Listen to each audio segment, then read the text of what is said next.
борется с международным терроризмом в течение уже нескольких лет. Несет серьезные потери, но в последнее время и добивается серьезных результатов положительных в этой борьбе. شكرا لكم سيادة الرئيس. Большое спасибо, господин президент. بداية أود أن أشكركم وأشكر الدولة الروسية والمسؤولين الروس وطبعا قبل كل شيء الشعب الروسي على دعمه للشعب السوري. وأريد أن أؤكد بأن الجهود التي قمتم بها أولا سياسيا منذ بداية الأزمة.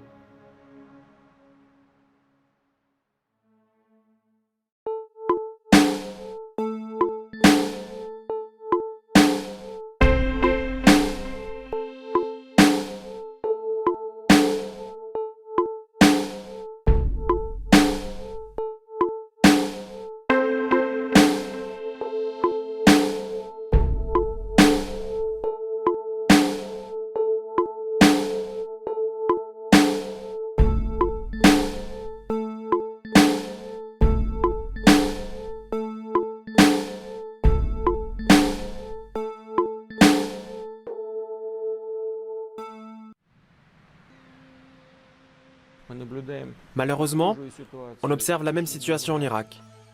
Il n'y a pas d'autre solution au problème syrien que celle du renforcement des structures étatiques légales existantes en les aidant à combattre le terrorisme, ce qui doit bien sûr être accompagné d'un encouragement au dialogue positif avec la partie non radicalisée de l'opposition et à l'application de réformes politiques.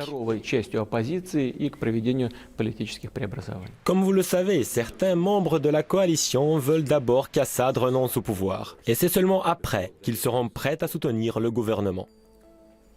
Je leur conseillerais ou recommanderais d'adresser cette suggestion au peuple syrien et non au président Assad lui-même.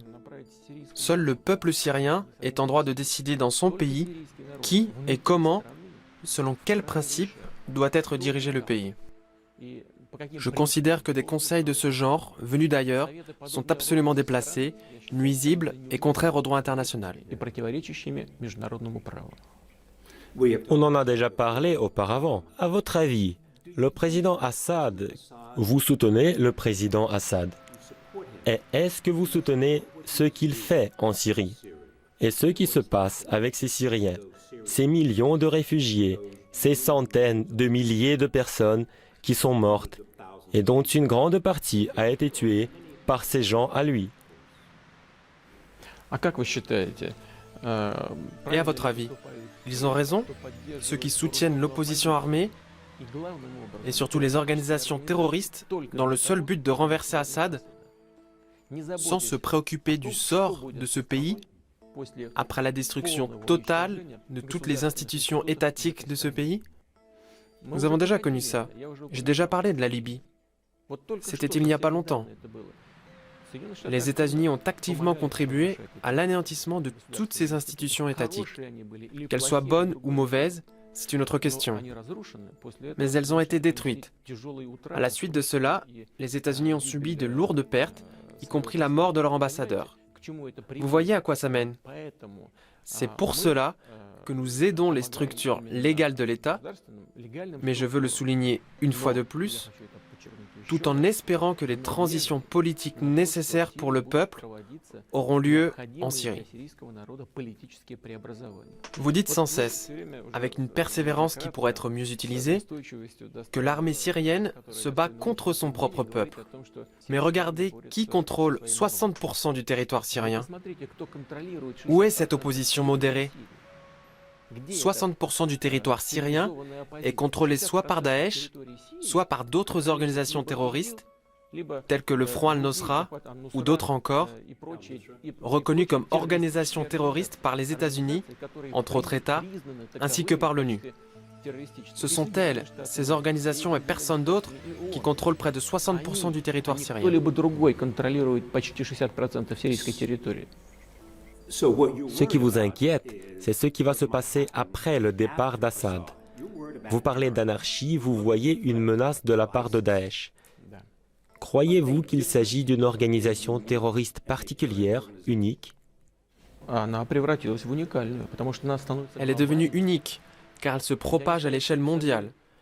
Et son objectif est de créer un califat allant du Portugal jusqu'au Pakistan. Ils revendiquent déjà leurs droits sur les lieux saints de l'islam, à la Mecque et à Médine.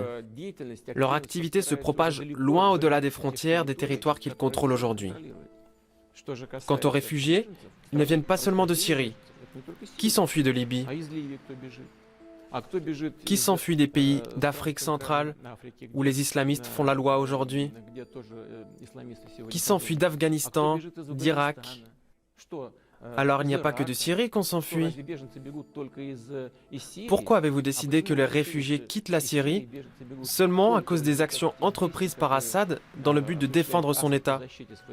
Qu'est-ce qui vous fait croire que les réfugiés n'échappent pas aux atrocités commises par les terroristes, notamment par Daesh, qui décapitent des gens, qui les brûlent vifs, qui les noient, qui détruit des monuments du patrimoine mondial?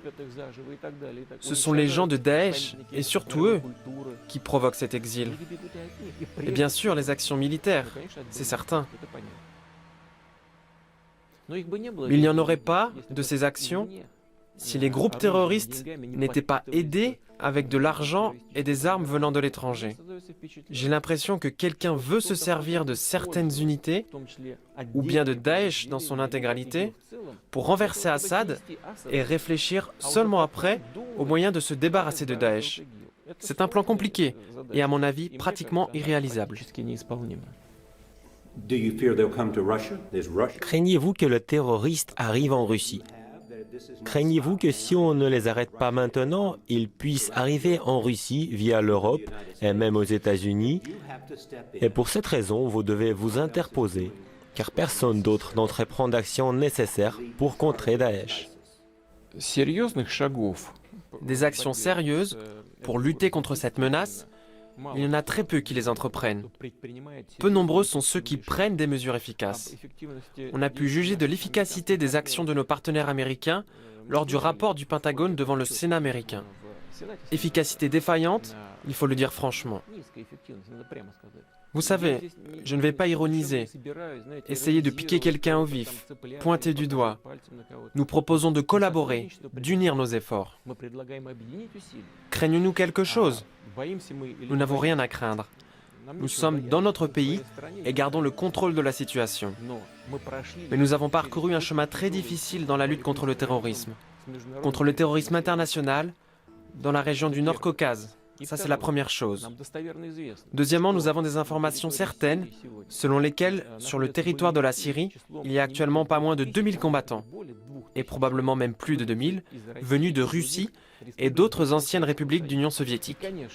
Évidemment, la menace de leur retour dans notre pays existe. C'est pourquoi il vaut mieux aider Assad à en finir avec eux que d'attendre qu'ils viennent ici. Actuellement, le terrorisme menace un grand nombre d'États et beaucoup de gens en souffrent. Des centaines de milliers, des millions de personnes. Et nous avons tous un objectif, mettre fin à ce mal commun. En ce qui concerne la présence russe en Syrie,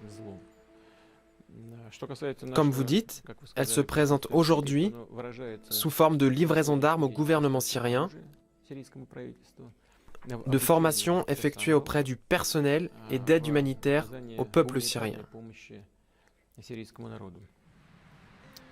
Nous nous basons sur ce que dit la Charte des Nations Unies, c'est-à-dire les principes fondamentaux du droit international contemporain.